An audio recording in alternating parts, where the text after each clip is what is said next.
Hello and welcome to my assessment task 1A for Teacher as Researcher.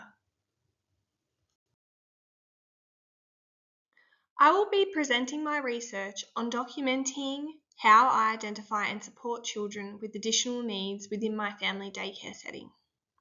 My research question is how can I document the way that I identify and support children with additional needs in family daycare? This question is significant to me because as a sole educator working in a small group, I need to ensure my documentation truly reflects each child's individual needs. I realised through this process that I was heavily relying on group-based observations to collect my data. However, this process led me into inaccuracies, as I later discovered that some children were mimicking their peers and masking their true developmental challenges. This realisation has prompted me into a deeper inquiry into my documentation methods and how they can influence the way I notice and support children's needs. Question. I reflected on how I currently gather data and realised it was mainly through group experiences. I began trialling new methods, including one-on-one activities and focused individual observations.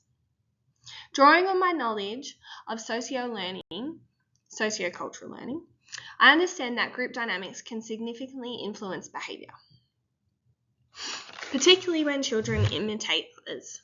This imitation can result in children appearing to demonstrate skills they have not yet independently developed, masking important developmental needs, such as speech delays or problem-solving difficulties.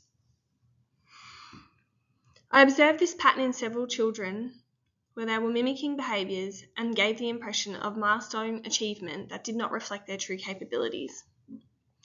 Moving forward, I am drawing on strategies outlined in the 2016 fact sheet, Reflective Practice, which highlights the importance of daily reflection and collaborative analysis. I plan to implement a reflective diary and structured daily notes as tools for a more responsive and authentic documentation of the children's learning.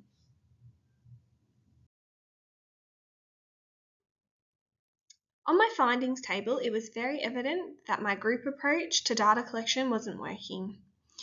Children were mimicking behaviour and it was hiding developmental needs. It wasn't authentic assessment and I wasn't reflective of individual learning. Through one-on-one interactions and activities, children who were very confident in group settings showed hesitation and inconsistent responses. Through trialling daily reflective journals, I will continue to reflect on my practice and responsive planning, learning, and ongoing documentation.